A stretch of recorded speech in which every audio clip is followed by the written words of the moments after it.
Gitte Klitgaard, who's an amazing person, very active, talking a lot about creating safety, courage, being yourself.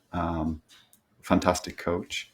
In today's talk, Gitte will give tips for dealing with unpleasant housework, her two most important tools as a manager, and what we need to tell our kids when things break.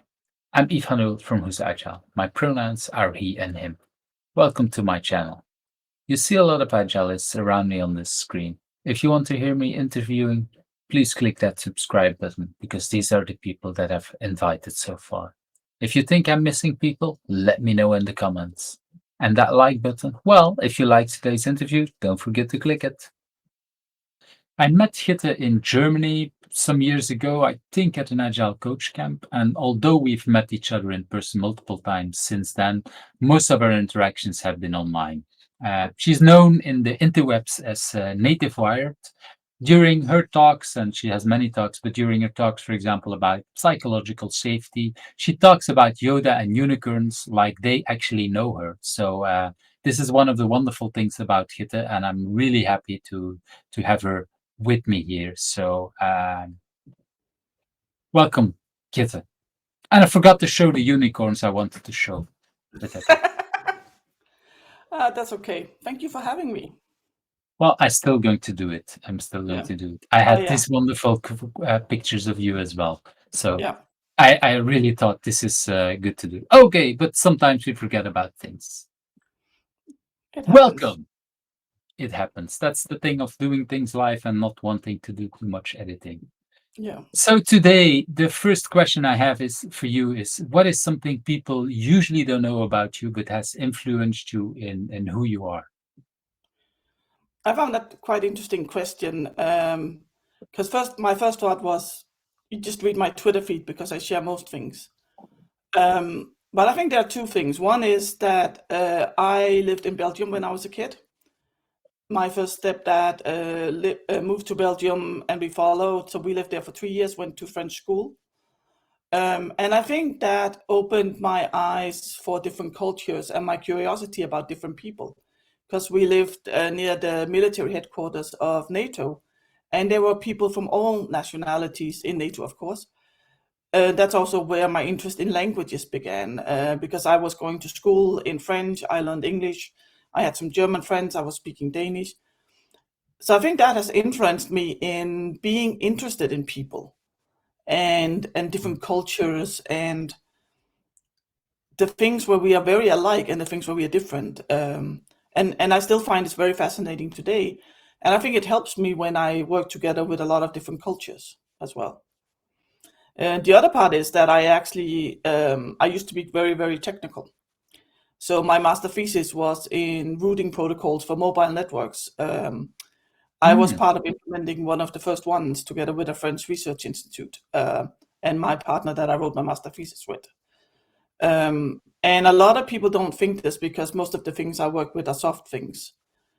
But I think it influenced me in the way that I know how tech works. I know what it's like to work in tech. Like one of my, I'm a manager now, one of the people I'm a manager for said, it's so nice to have someone who actually understands that it can take 3 days to find the wrong variable. That it's not just, but it's just this small thing that's wrong. So I think it influenced me in my love for tech and the tech world, even though I don't actively use it. I like that because indeed that's something I see regularly is that indeed the people that like you say, we care about the soft skills, but we do understand some of the hard skills, and that is indeed something that is it's actually something I didn't know. The thing that you mentioned about Belgium, you told me before. I keep forgetting it because I'm from Belgium as well. I should remember it somehow. My father worked at NATO, or actually with the Belgian army years ago as well. So I know, I remember part of what you said, but I keep forgetting it. But the other part that you said about technology, I totally didn't remember anymore. Well, maybe you said it earlier because that was at, you worked also at IBM, if I remember correctly. Yeah. Yes. So in IBM, I was mostly a tester. but when I started in my career, I was quite a technical tester actually, doing the things that other people didn't do. I became a Unix administrator, for instance, and most of these things I don't miss them, but I do have a love for the tech world, and I love the way people like find new things and solve problems, and also sometimes it's just nice that you can say to someone, I get you, I've been there, I had that frustration, or that you know the feeling when something just succeeds and you do something for the first time and it's like, yes. Yeah, that's definitely something we have in IT. We want to solve a certain thing, and it can take, like you say, sometimes 3 days to find something really stupid, like a variable name or whatever. But that's the reality of the world we're living in, and the fact that you understand both the challenges, and I like that you now added also the fact that there is the hooray feeling, I would say, when we finally find it. It's like, yeah, okay, that is addictive, or at least that was addictive for me when I was a developer, and that part I still really like to solve something and then feel it. But I mean, for me, when we were working on this, so this was just before 2000, we were working on this protocol, and computers started moving, but we didn't know how to get data between computers moving. And we had this very long building and one computer connected to the internet that was streaming music. Yeah. And then in the hallway, there were 3 other computers. And then we walked around the building showing that we could still stream music and it would connect to the different computers. So the protocol would find out where to connect, and you could stream the music without having holes in the music. And I still remember that feeling that this was like a big thing, that you actually made something work. And it wasn't just because the researchers at the institute had made the algorithm, but they never managed to implement it properly. And me and my partner, Lars, that I was writing with, we managed to implement this. And that feeling of like playing music, walking around the building, which anyone can do with their phone today, but back then it was just huge that you had this. It reminds me of some of the discussions I have with my children. They cannot imagine a computer not connected to the internet. What's a computer used for if you don't have internet? Well, Yeah. back when we were young, most computers didn't have any connection or anything like that. So you were part of helping out that's nice. Yes. And actually, it's also nice because you say there was a theoretical part and you helped actually to do it, the technical Yeah. part. Yeah. And again, probably standing on shoulders of other people and everything. But Oh, definitely. We worked together with them, and it was really interesting working together with these. Like there was this old Russian mathematician woman who like grew up in like communist regime and had kind of been paced to only work with mathematics, and she was just so bright. And there was a guy from Pakistan coming in, and like there was this atmosphere of everyone wanting to just contribute to this and think about this. And we would have coffee after, because you had like lunch and then you had coffee, and in the coffee was where some of the amazing discussions happened, and where people really came up with the big ideas. And then the Russian woman had to leave because she was retiring, and then she brought like vodka and caviar. It's like the first time I tried proper caviar, like from the, I don't know what it's called in English, but like, and I didn't really like it, but the fact that you had like this old Russian woman coming with this bringing like in her tradition, yeah. And part there of was our culture and so. exactly, and there was a PhD reception for the Pakistani guy, where we had like his wife had cooked all kinds of food from home, and it was just like this myriad of cultures and brains from all over. It was amazing. I like that because, like you say, you work with very small people at that moment, and you connect at multiple levels, working together. That's really nice. And well, that definitely had influenced on what you do, because that's basically a little bit what you do Yeah, now. You work yeah, with smart people and you make them connect and work yeah. together. So in that sense, it's definitely had an impact. Thank you for sharing this. So that next question I want to go is a little bit linked to that, is that if you had not been into IT, so if you didn't have that experience, do you have any idea what would have become of you? I'm not sure. People always say I should have been a librarian because I had the love for books. And if people ask the question, what would you do, like if you change career? Mm-hmm.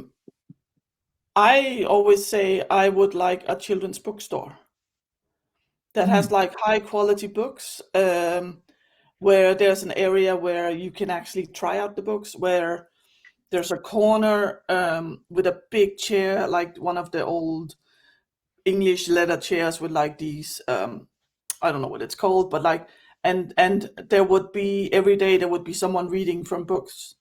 And it would be nice to get the author sometimes if they still exist. But having someone and you know, and where kids or people just interested in this could come and hear stories. Because I think so much of our life is storytelling. It's been since the dawn of time, and it's still what we do. Whether we give a training or we talk about our experience or we tell stories, and helping kids get that love for stories and books and this magical universe you can step into, and at the same time maybe also influencing how we see men and women, black people versus white people, that like there's a big debate in Denmark right now. Can two men have a kid together? Right now in Denmark, you cannot. There has to be at least one mom. You can be two moms, but you cannot be two dads. And in the sense that you cannot adopt them, or that you cannot just adopt cannot them. have. You cannot be the legal. You cannot have two legal dads. Wow. Okay. So there is actually right now. I read an article about a couple who moved to England because his kids, because his partner was English, so the kids could not get Danish citizenship because they could only register one father. Wow.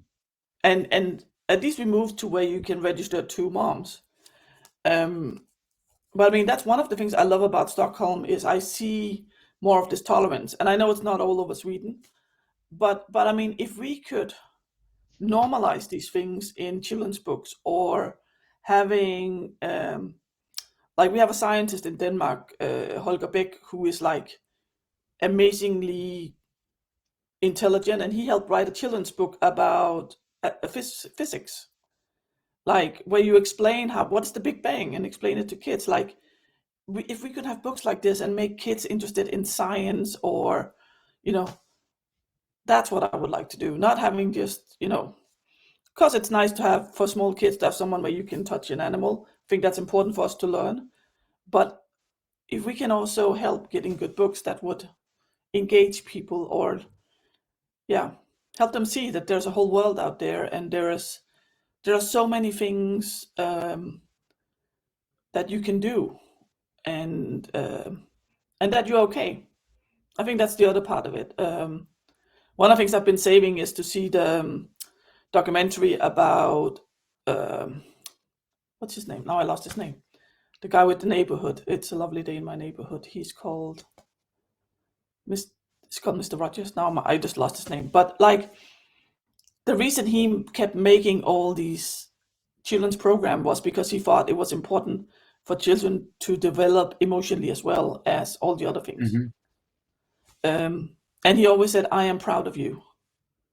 I think that's Mr. Rogers. I Mr. don't know Rogers, the yeah. culture that much, but I think that No, but that I've learned a little rings a bit about bell. it.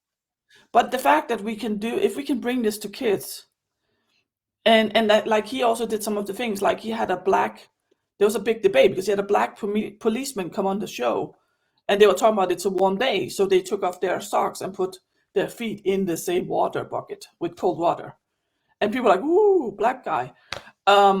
But normalizing that this is just Normalizing this is. yeah.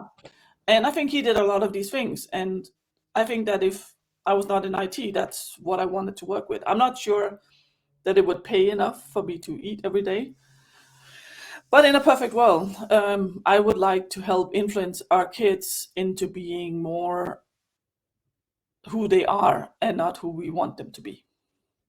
And in a sense, that's what I see you doing in IT. In a sense, normalizing a lot of other things. You don't do it with children. You don't, but I see. Well, when I talked earlier about psychological safety, some of the talks that you're doing, that's a lot about normalizing that kind of part of that. I think that you're doing already. And so, in that sense, I see a link at least. So there is a lot. That's true, and I try to help people knowing that they're okay no matter no matter who you are okay. And one of the things that I was actually quoted for today, I saw in a chat, was how you feel is always okay. Your actions might not be. And helping people to know that their actions are always okay, that their feelings are always okay. Feelings are okay. You can be like crazy angry, that's okay. You can be whatever.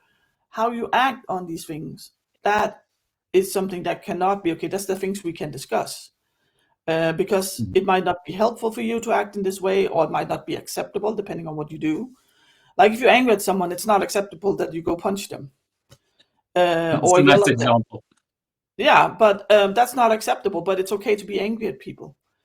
I like that because many people sometimes say that being angry is not okay in an environment, in work environment, and I'm there with you. For me, being angry is totally acceptable. What is not acceptable is that these feelings, that angriness, whatever you call it, is jumping out. If you're shouting, if you I remember a person once I had in retrospect who said, I asked for a check-in, so where people use the 4 basic emotions: mad, glad, sad, and afraid.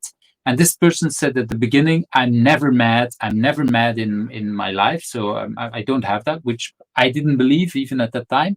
And half an hour later, this person threw a mouse just across the room to someone else.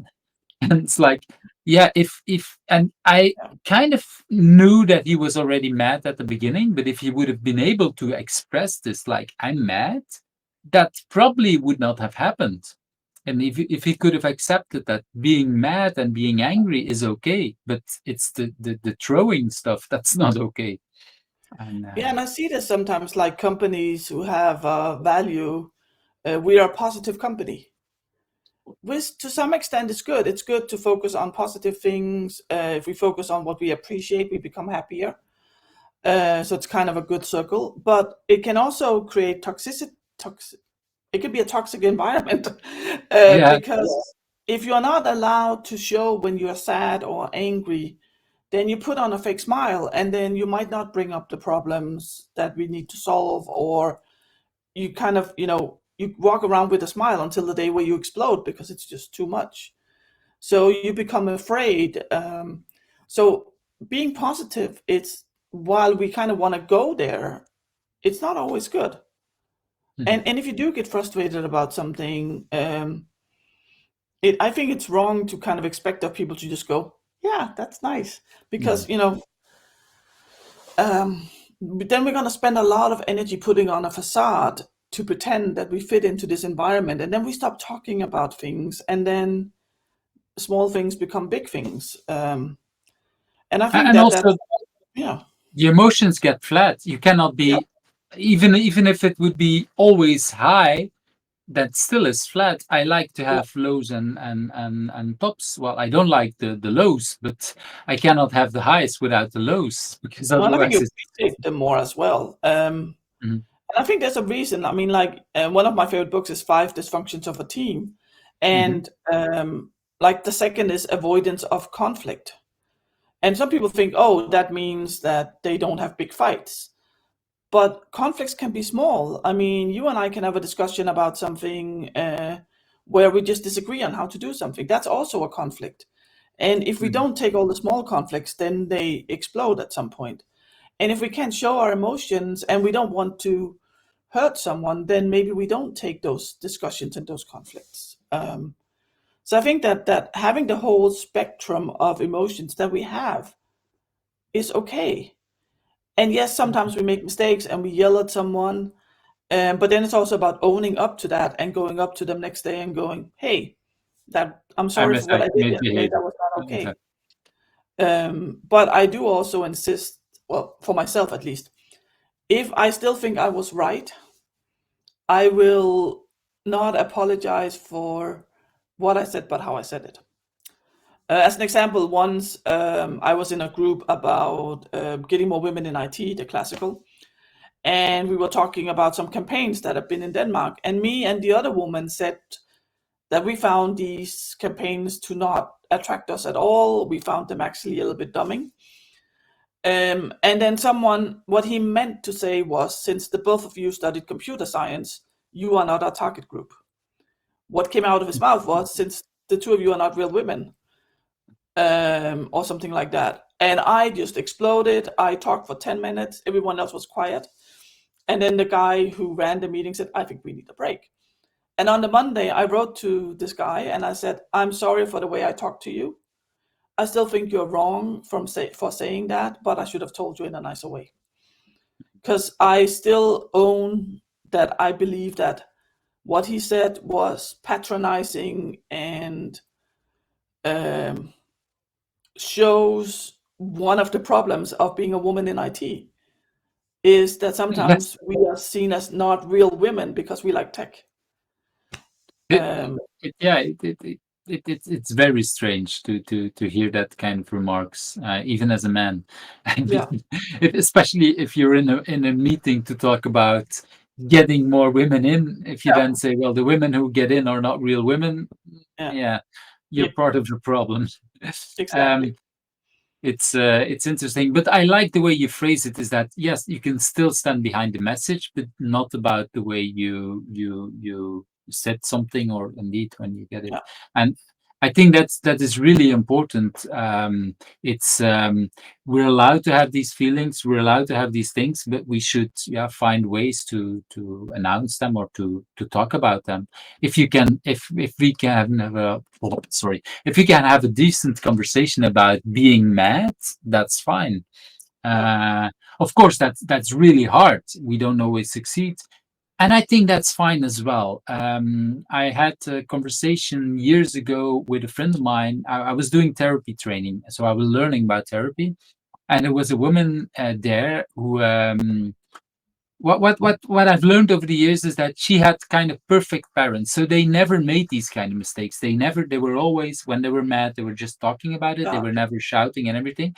And it turns out that put a very high barrier for her because it looked like her parents were perfect.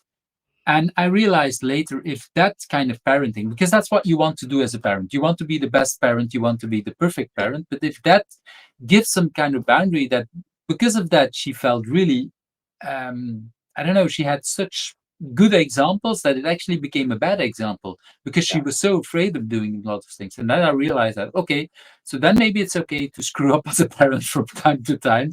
But like you say, the day after, then say, well, sorry, I misbehaved. I should have done something different. That's the kind of thing. I mean, that's one of the points of Amy Edmondson, who is I believe the foremost researcher in psychological safety nowadays. She says, as a leader, you need to show fallibility. You need to show that you make mistakes as well. Because if you just tell people that it's okay to make mistakes, but you never make any, then you're showing them something different. And I think as parents, we are leaders for our kids. As I'm a manager now, I'm a leader, both in title and hopefully also I lead people. As a coach, as a speaker, as a person, we lead other people, if nothing else, by example.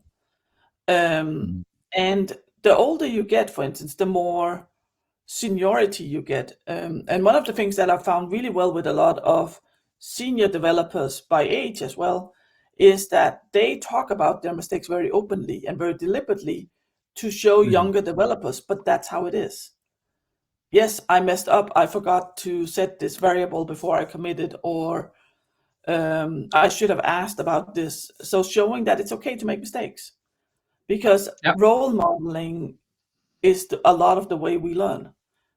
And I think I sometimes use the example. It's like you tell your kids they can never curse and say bad words, and then all of a sudden you hear your own words coming out of their mouth because you curse. Oh yes. Yeah. Definitely, it's the children are really good mirrors, and I think in a sense the people who are working for you as a managers, it's the same thing. Yeah. Okay, let's go to that next question because I think it's related to that. Is that what is your biggest challenge? Well, maybe at this point, or what's your general biggest challenge, and why is it a good thing for you? I think my biggest challenge is I care. I care a lot, Hmm. and that can be problematic. So being a manager now for what 8 9 months, I am feeling stressed, and I think one of the reasons is that all of a sudden I don't only have the care of I care naturally about people, but I also feel a sense of responsibility. Hmm. Um, and it's a big benefit for me because people know that I care about them. I care about people. I care about how we work. I care about how we produce things. And that's good because if nobody cared about things, nothing would happen. But it's also a challenge because it also means that sometimes I'm not good at letting go. I'm not good at Mm. letting balls drop because if it's something I care about and I know nobody's there to catch them, I better catch them. So it's a challenge, but I think it's a big benefit. And what I always come back to when people say, "What are your main tools in?" Now they ask me, "What's your main tools in managing people?" Which I say, I don't manage people. I am a manager for people because I don't think people should be managed. I think a manager can help them, but I don't think I should manage them. But my two main tools remain the same. It's caring and listening. Hmm. What's the Really, difference for you? for me, listening is giving my full attention and not waiting to respond. Just taking in what Mhm. they're saying to me and opening up. And what I find is that if you truly listen to people, they will talk to you about things, especially if they know that you care about them. And I have this natural interest in people. Like I told you before we started, I was a little bit late because I was talking to one of our new developers. I'm not his manager, but I did one of the interviews with him. And it's just so nice to talk to someone who's excited about being in Stockholm and like went ice skating for one of the first times in his life. And I just have this natural care for people and interest in them. And I And think that that's my challenge because it also means that I spend a lot of my energy, sometimes more than I have, on people. As a parent, I can recognize that as well because yeah, sometimes well, about typically, of course, as a parent, you care about the children, um, but it doesn't always help to rescue them for everything. Yeah, they have to. No, Well, if the child, I had that discussion earlier or actually last week with someone. You cannot catch your children when they learn to step, for example. At some point, you have to let them fall because otherwise they can't learn how to walk. They have to learn how to wiggle a little bit, and okay, maybe they fall, and of course you will want to catch them to avoid that they will hurt their head or whatever, but you cannot avoid that they will fall at some point. no, um, and for me, I call that misunderstood niceness. It's the same like when we don't give people negative feedback. mhm. Sometimes we don't even use the word negative feedback. I don't really like when people use constructive feedback because I also want my positive feedback to be constructive. But sometimes we don't give people negative feedback, people we work with, because we don't want to hurt them. But people, a lot of the time, people don't know. Like Exactly. at work right now, I think we are about 40 different nationalities, which means that I might do something that somebody else finds offensive or really struggles with because it's different in their culture. But if they don't tell me, how am I supposed to know? And I think we do this a lot. We have this misunderstood niceness where really what we need to do, I call it more to being kind. Because if I tell you, Eve, you've been doing this thing and I struggle with that, and I tell you in a good way, then you have the opportunity to reflect on this and say, hey, that's true, or no, I don't want to change that because that's part of how I like to do things. But then it's But my choice. But it's your choice, and I'm kind to you for giving you that choice. Same as if I protect my people, the people I'm a manager for, how are they supposed to do if I'm sick one day?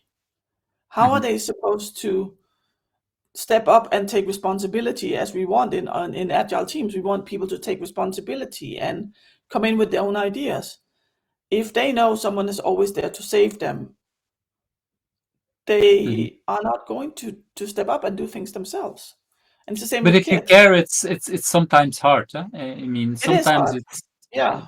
that's the hard part. Huh? And I I think that, recognize that. yeah, but what you also need to tell your kids and the people you are manager for is, if things break, I'm here. Mm. Like when kids are small, you pick them up, you blow on their knee, which is like magic, or put a, like what, like my nephew once said, I think a Batman Band-Aid can fix anything, even if you fall off the roof. And you need to be there for your kids and pick them up and saying, hey, things will be okay. And you need to do the same, like, okay, one of my people might have taken a whole system down. Let's look at this. Let's fix this. You need to still be there. No, you are still okay. And I'm there to help you if something happens. So I think that's part of the whole letting go is you need to still tell them, I'm still here. Mhm. I'm It's not going to catch you every time, rescue. but I'm going to be here. Exactly. Yeah. Yeah, I talked the thing I was referring to, the conversation I had earlier was with a child, for example, when my first child learned how to walk, when he fell over, I was kind of picking him up immediately. Where with the second kid, what I learned was that I tried and I found it better, is to just sit next to him so he could catch himself and get up again himself, which I found much more better as a kind of way to support. Of course, it depends if nobody if there was no blood or no real hurt or stuff like that. But if they yeah, typically when they start to walk, they fall over, and Yeah. sometimes. I saw this happening around me where parents would just jump to it, and actually that scared kids probably more than the actual falling. Yeah. And I was that kind of parent with my first child, I'm sure. I hope not as much I've been afraid of, but I probably was. But with my second child, I tried to learn to be much more, okay, be there so he could pick himself up himself and learn it. But it's really hard, like you say, with as a parent, as a manager, to to Yeah. learn these kind of stuff. Huh? And I That's think one of the things we can also do is kind of like help them prevent some of these things, like a good testing framework, for instance. If you have that, if you have good test about your code, it's not as unsafe to change something because you know your test will catch it. When your kids go biking, buy them a bike helmet, because then if they fall, it's not going to be as bad. So I think we can go in and then we can remove some of these things that we can prevent. But that also means that then they can take risks in the more interesting areas, Mhm. like at work, for instance. Now they can try a new method or a new way of doing things because they know that some of the things will be caught by whatever safety net we help them get. Yeah, I like that. Also about the riding the bicycle, Joshua Karyovsky has a whole idea about learning how to drive a bicycle without the extra Uh, wheels, because it yeah, actually makes it harder. We're not going to go into that direction really, but it's that kind of idea. Let's make sure that when you learn about some of that stuff, that you learn it in another way. And yeah, sometimes we need to I would say rethink our framework, and like you say, if you have the safety net, that gives you a lot of other things. yeah, That's really interesting things. So I know you, Gitte, as someone who's really driven, because once you have an idea, you really want to go there. But I like to know a little more about what is it that drives you. Do you have an understanding about this, where this comes from? I know that part of what drives me is, surprise, people. Seeing people blossom even if they don't know that I helped. I have a bunch of courage workshops that I designed together with Torbjørn Gyllebring, and like seeing people who now realize that they are brave enough to speak at a conference, for instance, because they realized that they had the courage inside them all the time.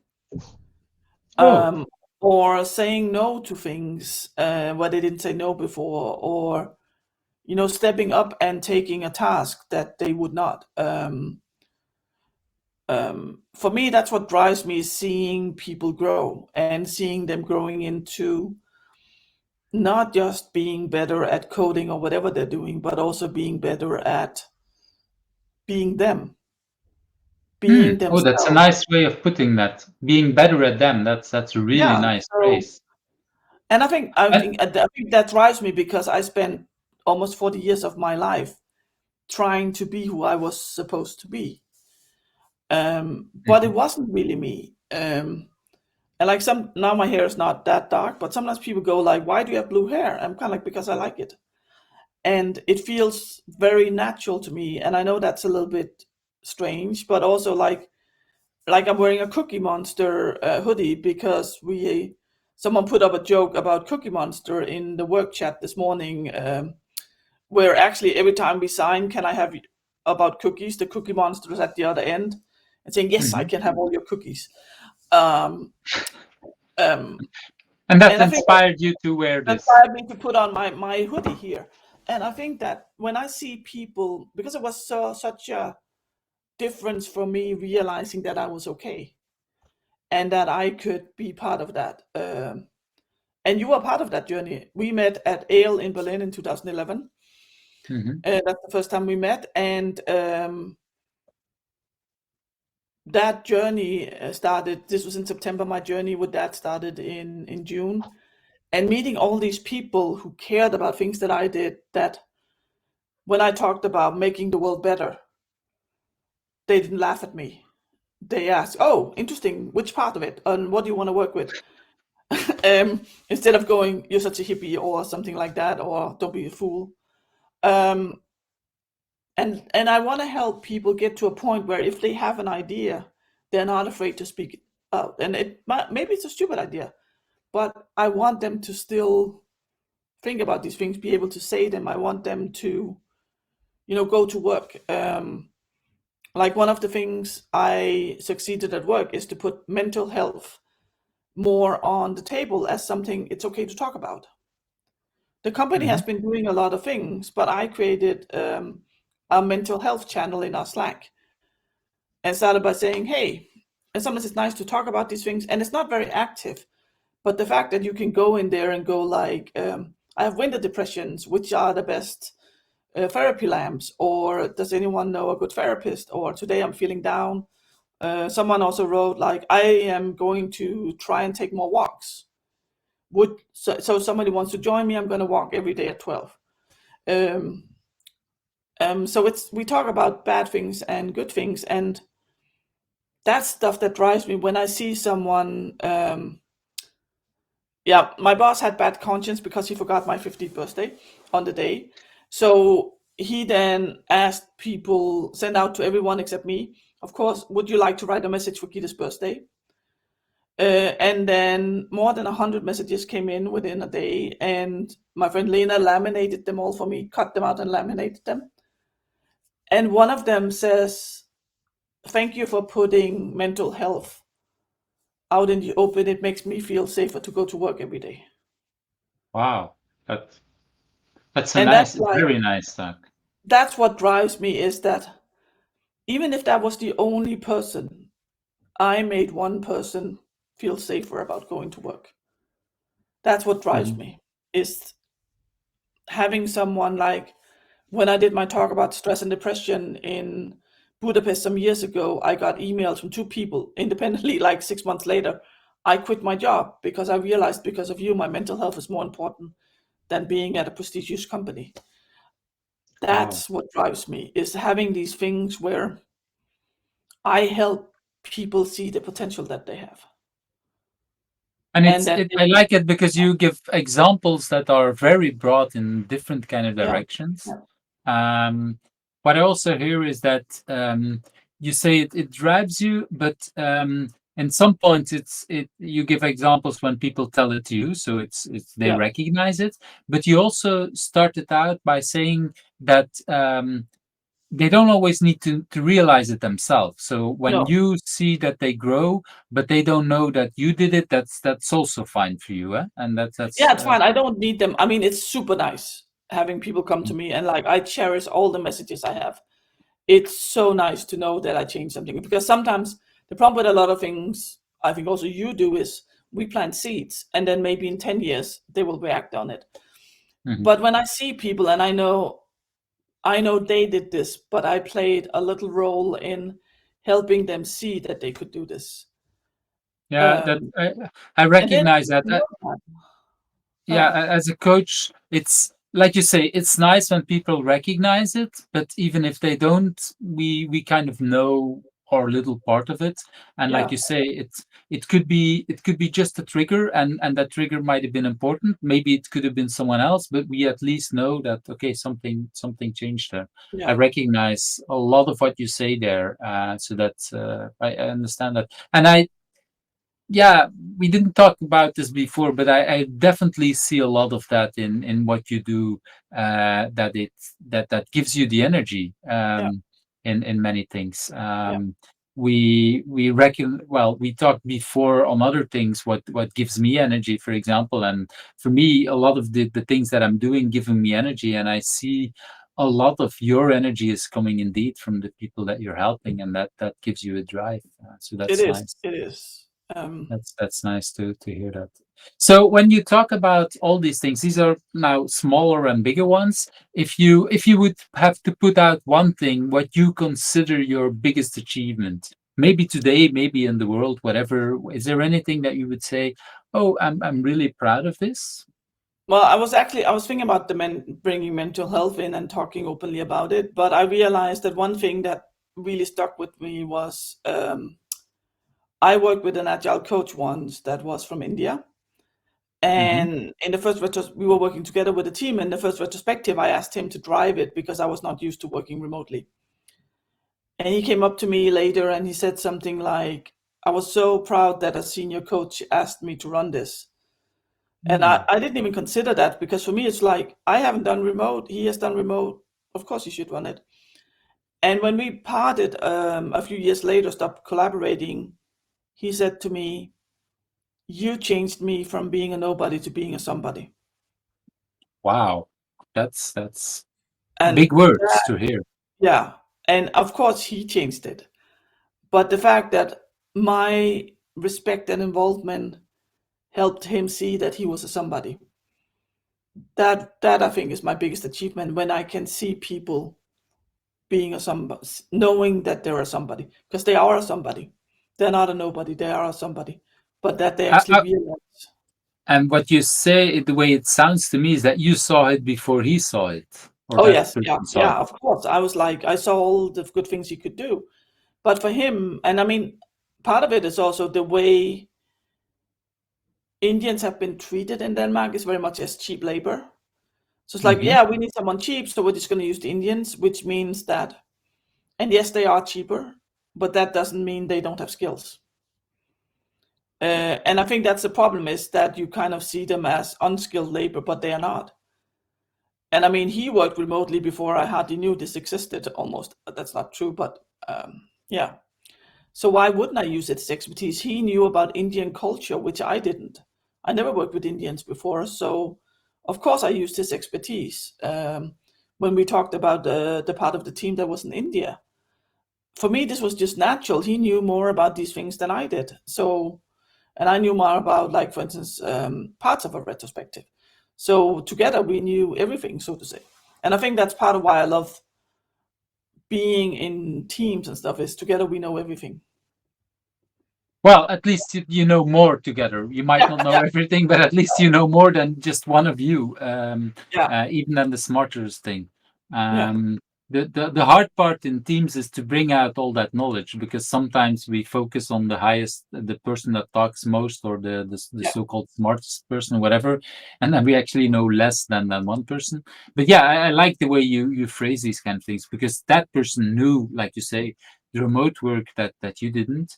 and bringing that on brings indeed everything. And it's I would say it's also very Gitte to call your biggest achievement somebody who's realizing what he or she is worth. So that's something where I recognize you again, um, in many different ways, because it's also, well, like you said, what you learned in at Agile. So the whole experience. I actually thought we met at the coach camp before, but I'm not sure. But Mm, definitely, I recognize the whole journey that you made there. It's something that yeah, I've seen you, and well, you were very. That's another thing that I like very much. You were very open about the whole path that you took with yeah, everything, learning from that moment, and you keep talking and bringing it up to show again, like you said earlier on, leaders, we show our vulnerability, we yeah, show, you show very much the path that you took there, and you keep showing it to everyone. And so that's something, well, again, it's a nice way of putting everything. I want to go to that next question. And so, in a lot of the things that in this podcast, or everything that I'm doing here, um, I want to bring out also, well, ask, okay, about personal agility. We were, this is about agile. So, is there something that you do personally in the way you work that is a good tip to share with other people? I think in the way I work, I think being quiet, asking a question and then being silent, or just sitting with people being silent until they start talking. I'm not sure if that's an agile tip, but that's something that works really for me. But if I look at like something I use in my personal life is to do things in small chunks. So like if I have stuff I don't like to do, like I don't like housework. I think it's boring and tedious. So what I do is I write a list of 6 things. One of them is fun, and the other 5 is like doing the dishes or cleaning or changing bed linen and stuff. And then I roll a dice, and then I do that for, Oh, and then I do have to do that for 15 minutes. And whatever because it's it is. whatever it is, and because it's small, it's not, because it's only 15 minutes. You kind of like, okay, I can do the dishes for 15 minutes. And then like if there's 3 plates left, you do the all of it. But sometimes I just do the 15 minutes because it's like, okay, I can do 15 minutes. So I think that that's something we do in agile, or we should be doing more in agile, is let's do a small thing and then Hmm. we evaluate, and maybe we continue with that, or maybe we start on something else. We see what the state of things are. Um, and then And the how did gaming. you come up with the 15 minutes? Is that Um, anything? I think it was I started out with Pomodoros, the 25 minutes. Hmm. And then I realized that I lost my patience. And then I I went You down to make it even 15. smaller. Yeah, so like when I work, if I work with, I don't really work with Pomodoros because I only do the 25 minutes. But like if I want to focus on work or like preparing a talk or something, really want to dive in, I do the 25 minutes and then I have a break. Hmm. But when it's something I don't like to do, 15 minutes is better. Okay, I like that. And so then, if you then finish, do you roll the dice again, or you? That's Yeah, so just sometimes I'll be like, maybe I'll do that this for 2 hours, and then I'll like, if I finish something, I'll just write something new, and I'll like, and then I'll of course take the most important things. okay. Yeah, So that's that's, yeah, that's a very interesting way of doing things that you just don't like to do. yeah, It's letting the chance do it, but again, like you say, in a very small thing. That's definitely something I'm going to try out with things I don't like doing in the household. So that's a nice thing to do. Brings me to that other thing that I think we've been doing a lot. You already talked briefly about it earlier on. I know you're not a big fan of remote. I know you prefer to go as much or as fast as possible back to people and seeing people. But I assume that you've learned also some of the things in the last 2 years about remote work. Is there anything you want to share that you learned? that I think it's important that we are a lot more explicit because we don't see each other's emotions and stuff like that. So like one team I worked with would write, I'm taking a break now, even though they were not in the same room, because normally you could see someone, like if you're in the same room, you see they're walking to the coffee machine. But now if there was just a void, you write into this void and nothing happens. Why did they respond to me? Yeah. What's kind of interesting, because I started reading an article this morning about 5 things for high performing teams remotely, I think. And one of the differences between teams that performed well and teams that didn't, I don't know what they measured that by, was that they picked up the phone more.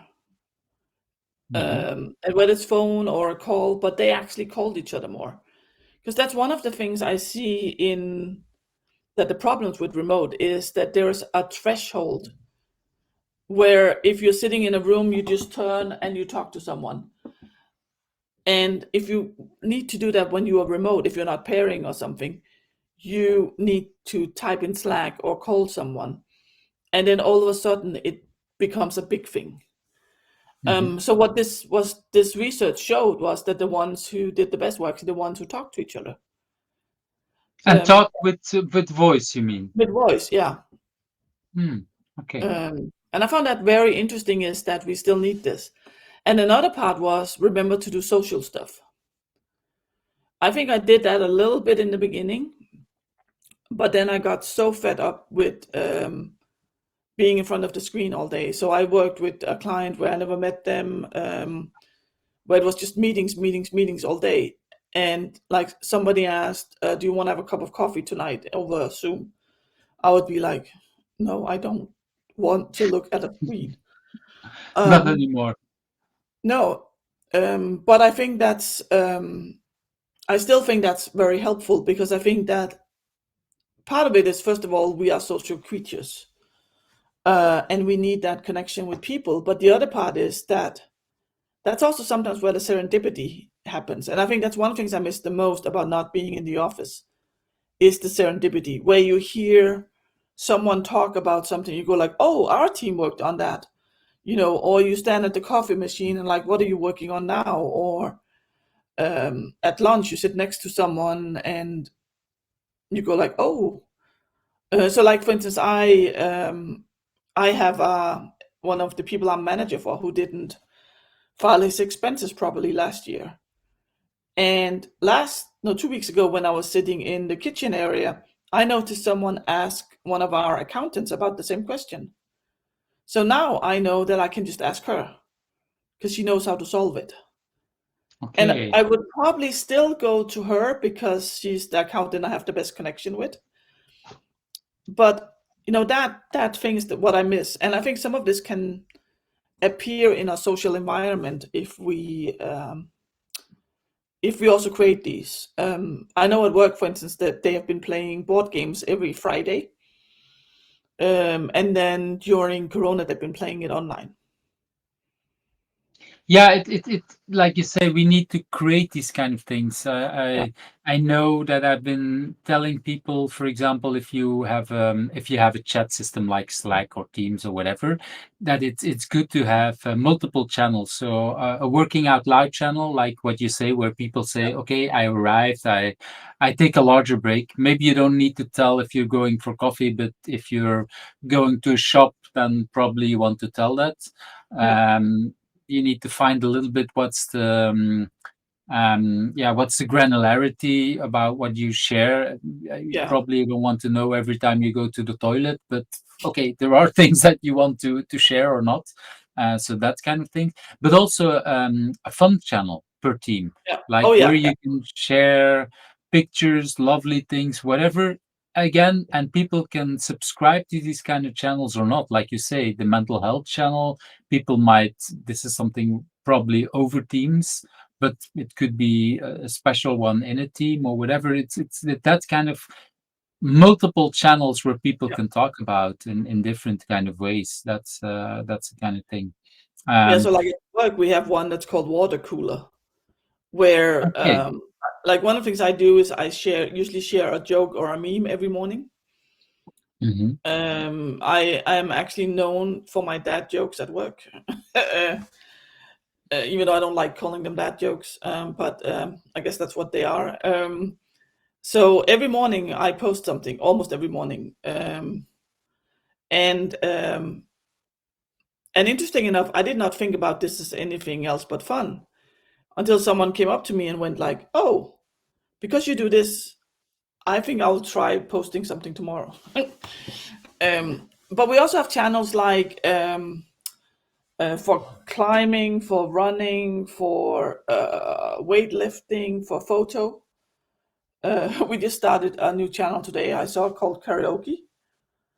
So Because for all different kind of funds, but yeah, based on what yeah, people like and dislike, or well, if you yeah. dislike it, you don't join it, of course. But Oh no, but yeah. So like, and we just made a new rule that because there are so many channels that anything that starts with Menti something is one of these channels, so it's easy for people to look up. And I mean, we have something for ramen where they discuss the best ramen places, or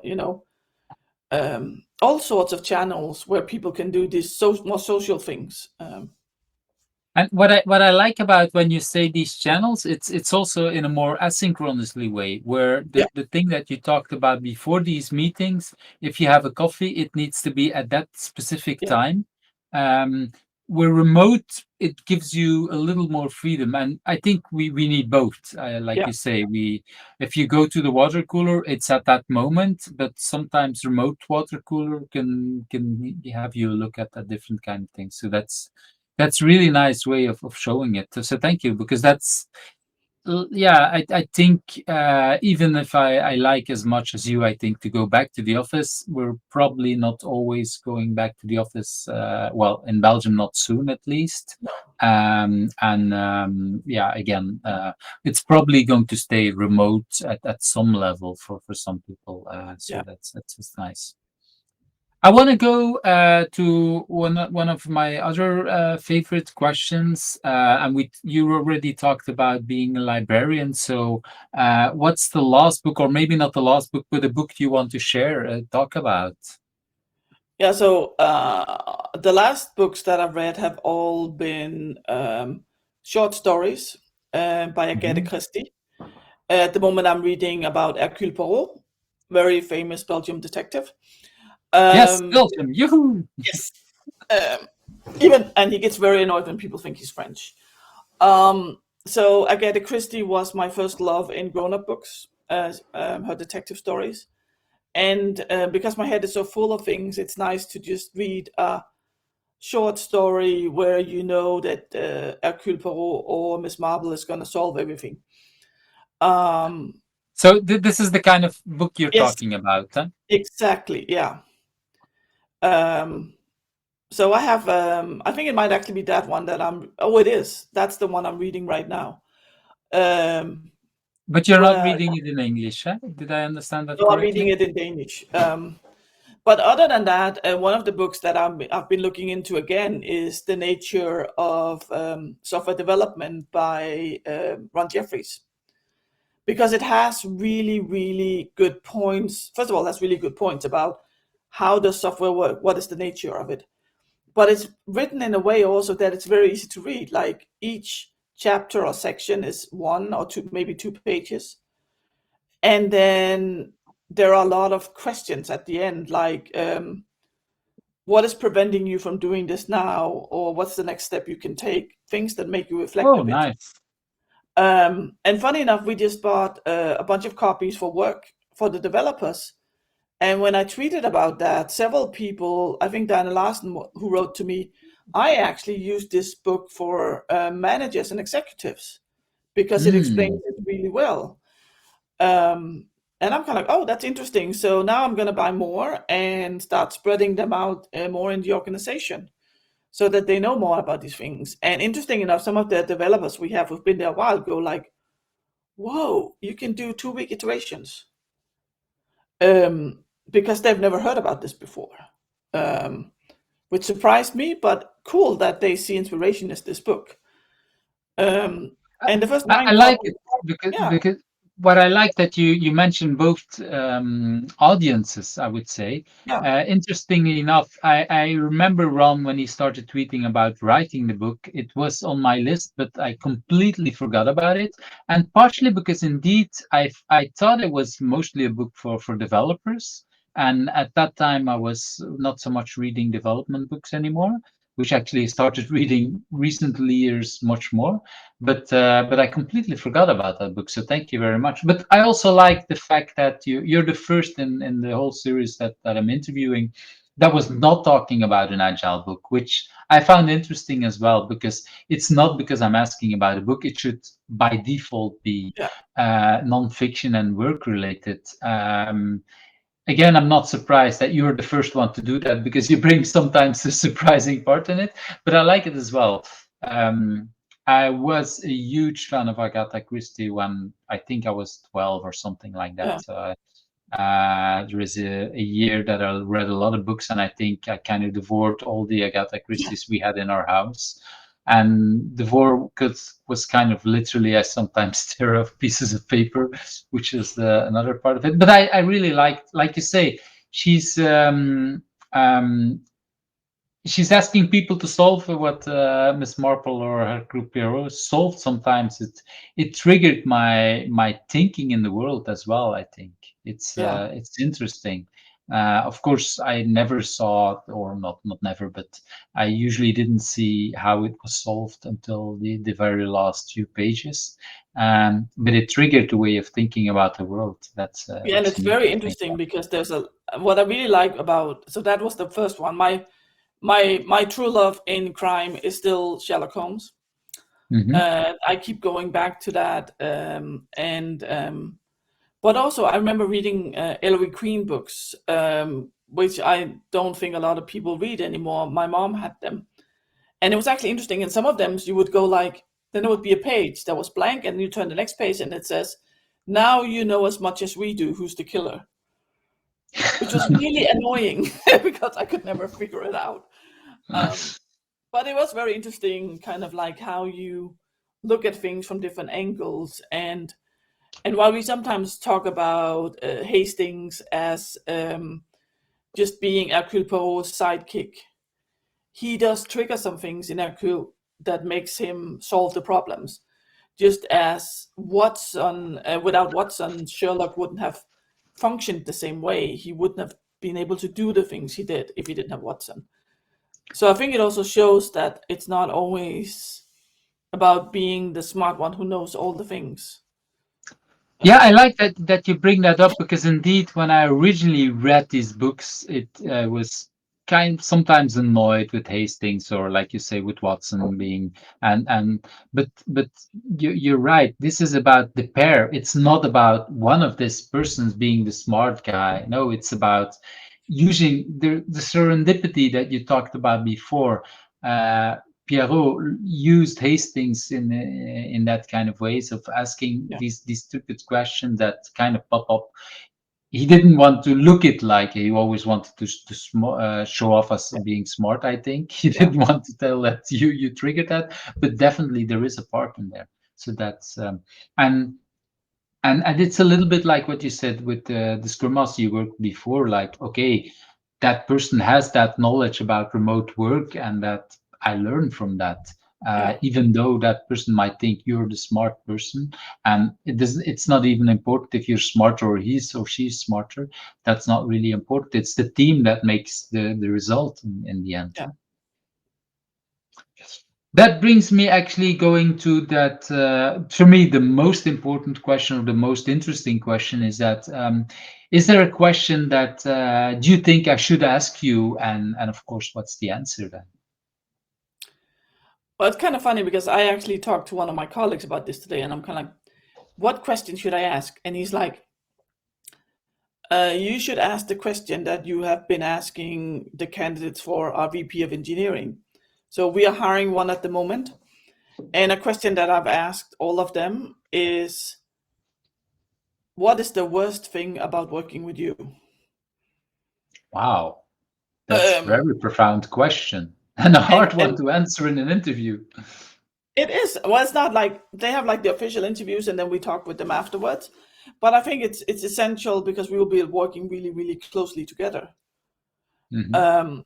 And actually, he and I agreed because I was like, "So what do you think the answer is?" And he's like, "Oh, there's nothing wrong with you." And I'm kind of like, "No, that's not true." So we actually agreed that tonight each of us will write down what is the worst thing about working with me, Gitte, and then tomorrow we swap notes. Oh, Uh, that's interesting. But and now we you see if have it, to answer already, so your answer will be on camera, and he will. yeah. So, Um, I think one of the worst things about working with me is probably the same as my challenge is that I can take up a lot of space. I can feel very dominant because I'm not afraid to speak. Um, and sometimes when I ask something, people see it as an interrogation because I have the power of my voice as well. mhm. So I think that I know some people who told me that they don't always dare to speak when I'm in the room. As in, They they're do, intimidated by you. yeah, that like they are fine if they're alone with me, but Hmm. like they don't want to challenge me if there's a group of people, for instance. So I And think when that you say challenge, what is that? What does that mean? Can so you like disagree be? with me, for instance, like if I say Right. something or one even told me that they never spoke if we had a group meeting, if I was in there. And did you notice that before they told you? No, no, I didn't. Um, and I was very happy that they told me because then I could. It hurt. I so, can imagine. so I think one of the worst parts about working with me is I can be a power source, so to say. I can be very powerful and I do have a way with words. I have a way of phrasing things, making it very concise and deliberate. And the way I don't know if I've learned it or if it just comes after I acknowledge myself, but I have a way of speaking that makes people listen. And that Hmm. can sometimes, and because I care so much, I also sometimes speak a lot. So I think sometimes I can be like in taking up too much space. Hmm. As a coach, it's different now that you're a manager, but as a coach, that can be sometimes very difficult. I recognize that it's not well. I definitely well. There's parts of me that are the same thing. Like you say, sometimes taking up space, and I find it a very hard balance to find it. Okay, at what point do I go back and like you say, listen? And at some point, especially if you're senior at some level, if you go too much back, that's also not good. We have to No. speak up. Like you say, if you care about people, we have to do that kind of thing. And sometimes we find ways to say things in the right way. But it's a very hard balance. So I can Yeah, imagine and that it's hard. I think with people, both the ones I'm a manager for and as a coach, I don't think I take up the same space, and that's probably also why this person felt safe enough to tell me when we're alone. Because Mhm, when I'm coaching someone, I am trying to create a safe space, but I'm not like in their face, so to say. But when mhm, like in the leadership right now, we are discussing what is an empowered team so that we are aligned and bring the same message to people no matter which part of the organization we come from. And in those, I'm kind of like, I speak and I have very strong opinions about this, which also means that other people might not speak up as much in those meetings when I'm there. mhm. It's yeah, I recognize that as a challenge. But like you said, like in the book, The Five Dysfunctions of a Team, it's not good if you go back too much backward as well, if you hold back. But it's yeah, it's hard to find that balance, how to make sure that you speak up enough and that it doesn't scare people away. Thank you for sharing because it's indeed a And I very think the fact that powerful thing. the fact that I'm very honest is also something that some people find hard. That I will speak my opinion. I will do it kindly, but I will. And I remember when so being a consultant, that's something I talk with my clients about. It's like, if you want someone to tell you what you want to hear, don't hire me. And I remember my now friend Andreas said to me, "Well, I expect you to come into my office and saying this is bullshit, Andreas, and then we take it from there." And that's kind of when I knew we were going to work well together. So I can also be. I don't, even though a lot of people say I want honest feedback, often they don't.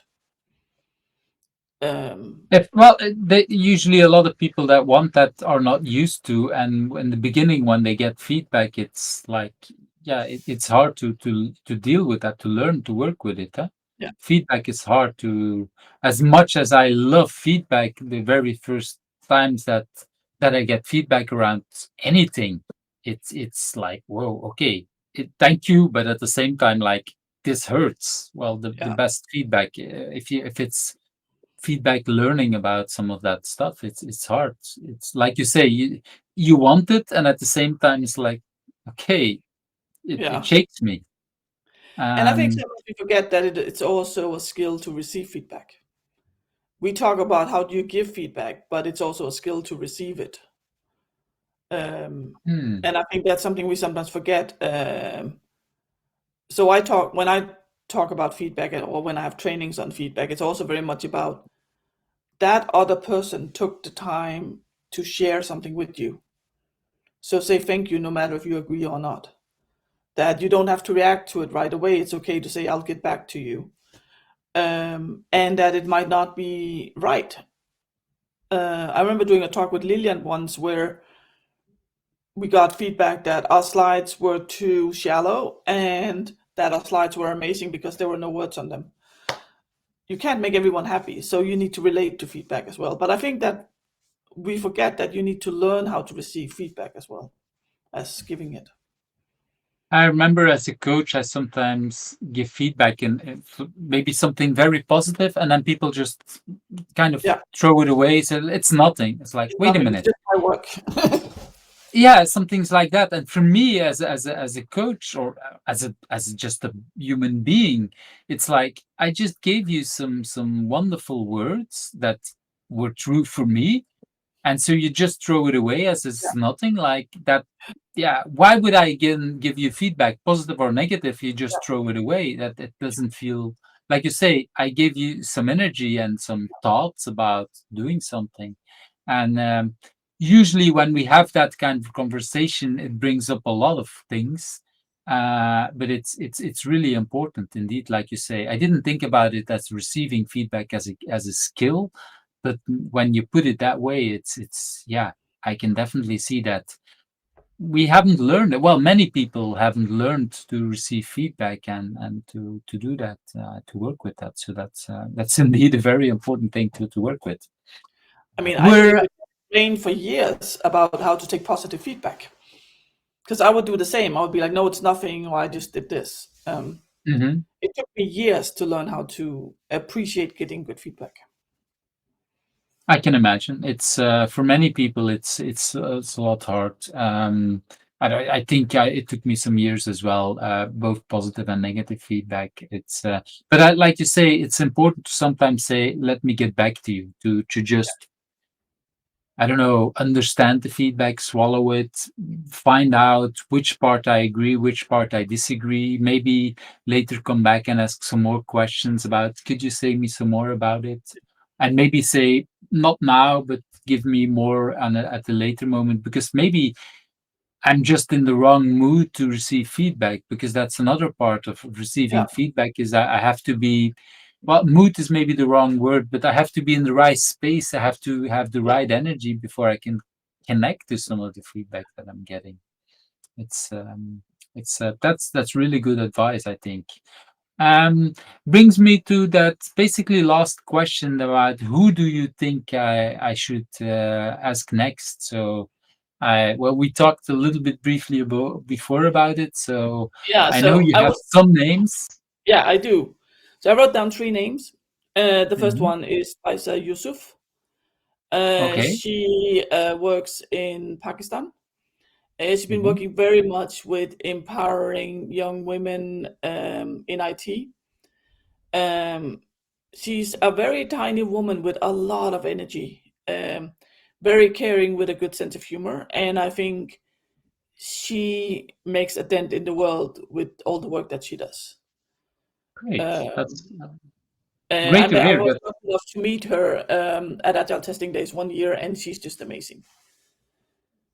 Then well, I wrote, I would sorry. say I heard so many great things about Agile Testing Day. I still haven't been there, but for me, it's one of these kind of conferences that I want to go somewhere one day. It's so I'm not surprised that when you say a great person at Agile Testing Days, because that's one of the places where I always hear that there's only good people or only interesting people. So that's also nice to hear. Yeah, then I wrote down Angie Jones. She's been doing a lot, I think, especially in the programming sphere, so to say, helping people be able to learn in their own pace, and also being a spokesperson for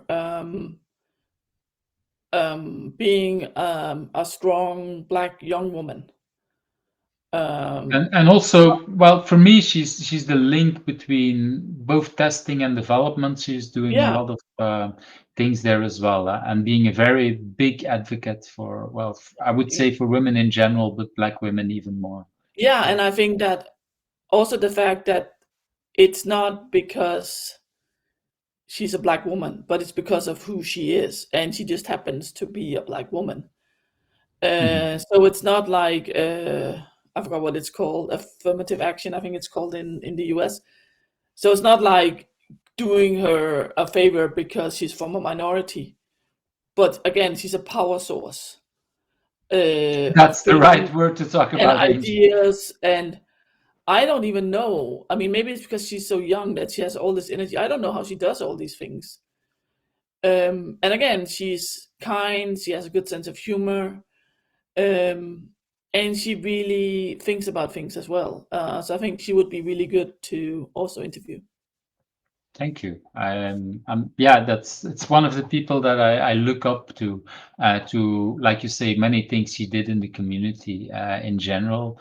Maybe lesser known in the agile world, so to speak, but this is for me. She has what I would say a lot of the qualities that I look for, and when I talk with who's agile. So that's a really nice name to hear as well. Yeah, and the last one I have on my list is Andrea Provlacchio. I can never pronounce his last name, Provlacchio. Um, it's kind of funny because he's a power source, but in a very different way. He's very calm and quiet. D- does amazing talks about products, for instance. Um, the one that really stuck with me was when he talked about dream bites.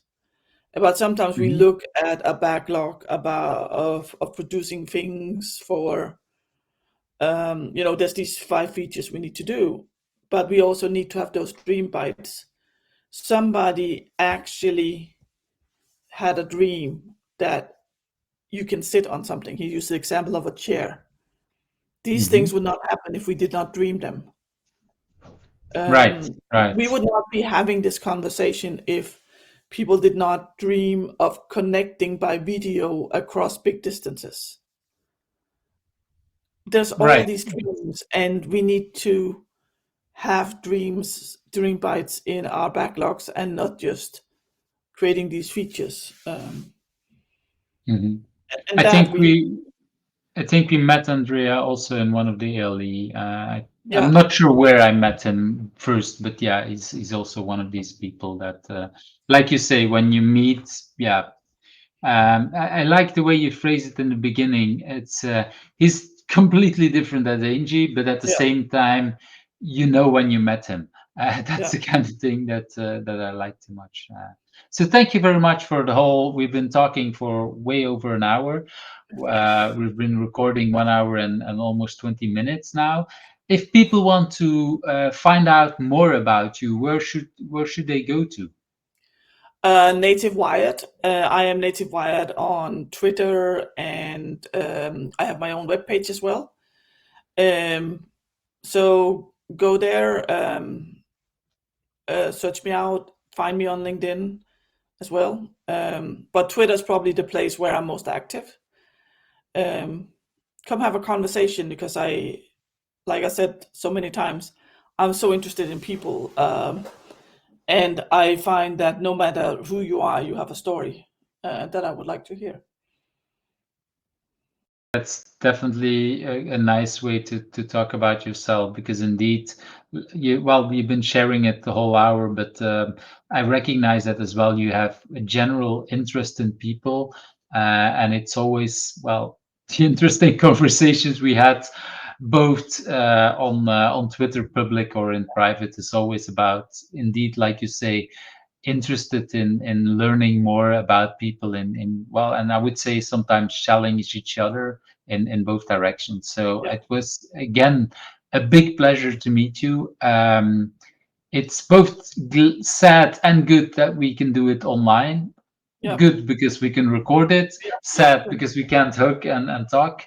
But I hope, like what I say to everybody, that there will come a time very soon that we can meet in person again, that we can hug. And well, next time you're in Belgium, you're invited into my house so we can have a proper conversation face to face. But as Yeah. long as we cannot do it, this will work for me as well. Yeah. Thank you very much for today. Thank you. Bye-bye. Thank you for watching Who's Agile, where the stories of agilists come to life. I hope you liked today's interview. Subscribe if you're not subscribed and want to get to know other agilists.